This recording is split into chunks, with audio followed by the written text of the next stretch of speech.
Bonjour, bienvenue à notre méditation sur la grâce. Aujourd'hui, c'est le 26 novembre. Après avoir médité dans Éphésiens chapitre 1, nous allons donc commencer un nouveau chapitre dans notre méditation aujourd'hui, Éphésiens chapitre 2. Dans Éphésiens chapitre 1, nous avons divisé notre méditation en deux parties. La première partie, c'était cette longue phrase qui va du verset 3 au verset 14. Où Paul va parler des bénédictions que nous avons reçues en Christ avant la fondation du monde. Ensuite, il va nous parler de la vie de racheté que nous vivons, une vie sainte que nous vivons dans la présence du Seigneur, en attendant le grand jour où toutes choses vont converger vers le Christ. Le Christ sera le centre de toutes choses. Pour comprendre cette révélation nouvelle et merveilleuse, nouvelle pour nous, mais éternelle en ce qui concerne le Seigneur, Paul va donc prier pour les chrétiens d'Éphèse et pour nous tous. Le Saint-Esprit continue d'intercéder, de prier pour nous. Du verset 15 au verset 22, il va prier pour que les chrétiens puissent connaître l'espérance qui s'attache à l'appel qu'ils ont reçu, pour qu'ils puissent connaître aussi l'héritage, la richesse de l'héritage que Dieu nous a donné, héritage spirituel bien sûr, et la puissance que Dieu a mis à notre disposition. Et cette puissance, c'est celle dont nous avons besoin pour aller de avant la fondation du monde jusqu'à la fin des siècles. Pendant toute notre vie, nous avons à notre disposition une puissance de résurrection. Dans le chapitre 2, Paul va retourner à ce passé terrible dans la vie de chaque personne où nous vivions sans Dieu. Et donc, il va peindre, il va faire un tableau pour contraster, pour peindre, pour montrer le contraste entre ce que nous pouvons être par nature et ce que nous pouvons devenir par la grâce. Il va d'abord plonger dans l'abîme du pessimisme en ce qui concerne l'être humain, pour ensuite nous monter dans les lieux célestes quand il va nous parler de la grâce de Dieu. Il va dire par exemple, nous étions morts, mais Dieu.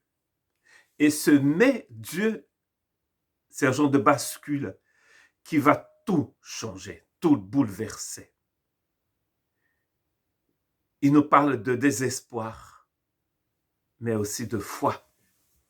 Il nous parle de mort, mais aussi de vie.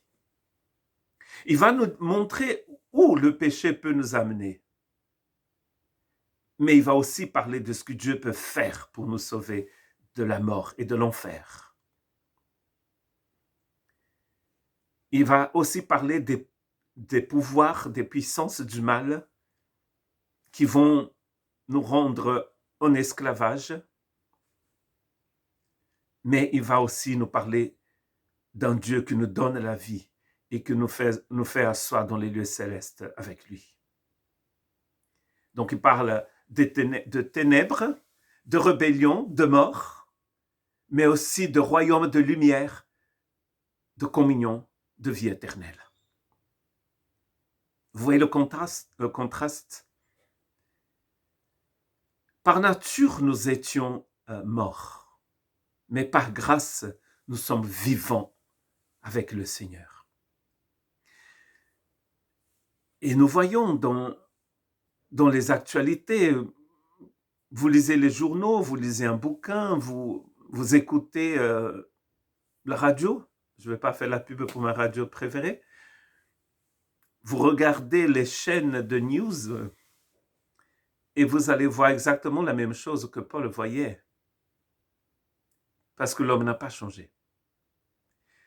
Romains commence aussi, l'épître de Paul aux Romains commence aussi par une description de la situation de l'homme.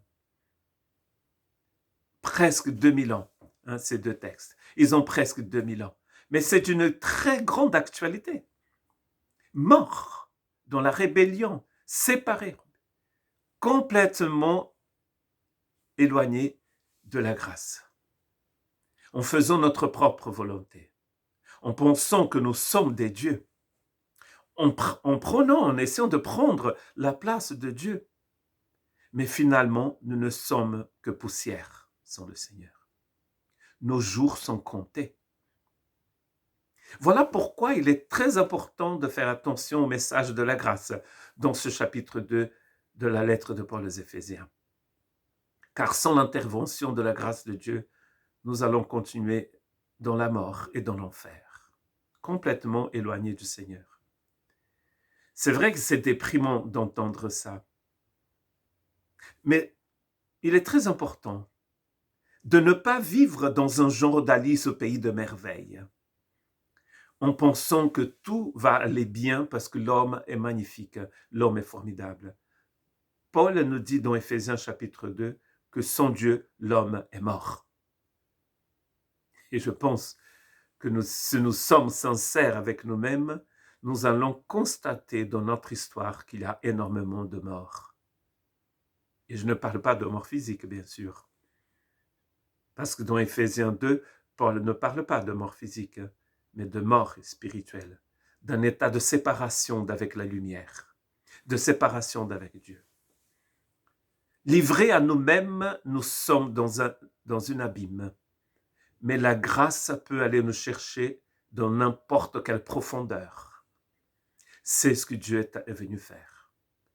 Quand il a envoyé son Fils qui est né ici sur terre, il y a à peu près 2000 ans. Dieu est descendu dans les abîmes pour nous chercher. Que Dieu vous bénisse.